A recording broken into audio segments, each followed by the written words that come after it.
17절부터 나왔던 포도송이를 거두는 장면입니다. 20절 보시면은 이 포도즙 틀이 도성 밖에서 짓밟힌다고 되어 있죠. 거기서 포도즙 틀에서 흘러나온 피가 마을 고삐까지 닿고 1600 스타디움까지 퍼진다라고 되어 있습니다. 앞에 땅에 곡식을 거두는 것은 뭐라고 그랬습니까? 환난 성도들의 휴거. 환난이 끝난 다음에 있을 환난 성도들의 휴거라고 말씀드렸고, 땅에 포도송이를 거두는 것은 뭘 말하는 거겠습니까? 이거는 주님께서 재림하시는 것을 보여주는 겁니다. 재림하시는 것을. 신명기 32장 32절에 보면 이 포도를 이렇게 부릅니다. 쓸개포도. 또 이 포도의 즙을, 포도주를 용의 독이라고 부릅니다. 용이 나오죠. 또 독사들의 지독한 독이라고 이렇게 부르고 있습니다.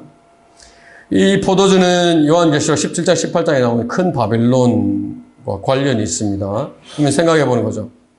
용과 관련이 있고 쓸개포도라고 부르고 독사들의 지독한 독이라고 부르고 18장에 큰 바빌론과 관련이 있고, 그러면 뭐와 관계가 있습니까? 미사 때마다 피를 마시는 로마 카톨릭과 관계가 있는 세력들입니다. 뭐 거의 대부분이겠죠. 짐승을 표를 받아서 연합한 대부분의 사람들, 대부분의 종교 해당이 될 것입니다. 대환란 기간 동안에 짐승을 숭배하고 또 예수 그리스도를 대적하는 죄인들을 하나님의 진노의 포도즙 틀에 던져놓고 짓밟으실 것을 그렇게 보여주는 것입니다. 이렇게 이제 짓밟으십니다. 내려오셔서 주님께서 짓밟으십니다. 피해적신 옷을 입고 계시죠. 19장에 나오는 모습입니다. 이사야 63장에 이 모습이 이제 설명이 되어 있는데, 보스라에서 물들인 옷을 입고 에돔에서 오는 이가 누구인가? 그의 의복이 화려하고 그의 능력의 위엄으로 거니는 이가 누구인가?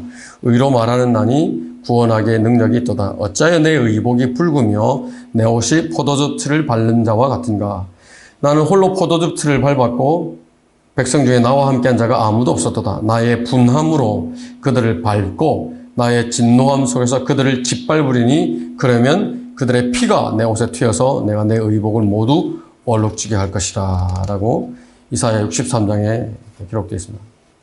어디하고 연결이 됩니까? 우리가 지금 보고 있는 14장, 또 요한계시록 19장에 이렇게 연결이 되는 것이죠. 그래서 이사야서에 요한계시록이 있다라고 이야기합니다. 요한계시록 19장 13절 15절입니다. 13절과 15절. 피해 적신 옷을 입었는데 그 이름은 하나님의 말씀이라고 불리더라. 그의 입에서는 예리한 칼이 나와 그것으로 민족들을 칠 것이요 또 철장으로 그들을 다스릴 것이며 그는 전능하신 하나님의 맹렬한 진노의 포도즙 틀을 밟으실 것이다. 죄인들이 아마겟돈에 모여서 하나님을, 예수 그리스도를 대적을 하지만 잔인하게 짓밟히고 살해당하는 것을 주는 것이죠. 마지막입니다.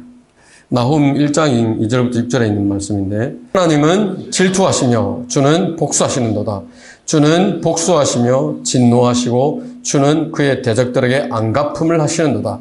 그는 그의 원수들로 인하여 분노를 간직해 두시는도다. 주는 노하기를 더디하시며 능력이 크시고 악인을 결코 면죄해 주지 않으시며 주는 회오리 바람과 폭풍 가운데도 그의 길을 가지고 계시며 구름은 그의 발의 티끌이로다. 그는 바다를 꾸짖으시고 그것을 마르게 하시며 모든 강을 말려버리시는도다. 바산과 칼멜이 시들며 레바논의 꽃이 시드는도다. 산들이 그의 앞에서 진동하며 작은 산들이 녹아내리고 땅이 그의 면전에서 타나니 실로 세상과 그 안에 거하는 모든 것이로다. 누가 그의 분노 앞에 설 수 있느냐? 누가 그의 분노의 열기 속에 거할 수 있느냐?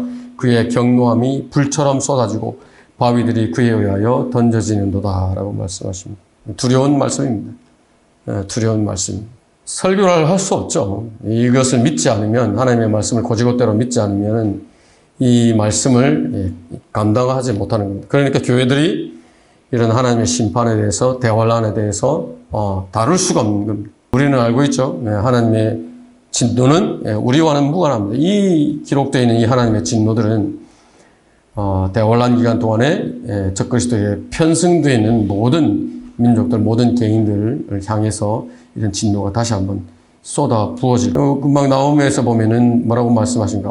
노하기를 더디하신다고 합니다. 기회를 주시는 거예요. 지금 기회를 주시는 겁니다. 우리에게도 하나님을 섬길 수 있는 기회를 주시고 세상 사람들에게도 예수 그리스도를 믿어서 이 하나님의 예정되어 있는 진노로부터 구원받을 수 있는 기회를 주시고 하나님께서 기다리시는 겁니다. 기회를 주시는 것이죠. 우리 해야 할 일은 나가서 부지런히 전하는 것입니다. 부지런히 전하는 것입니다. 하셔야 됩니다.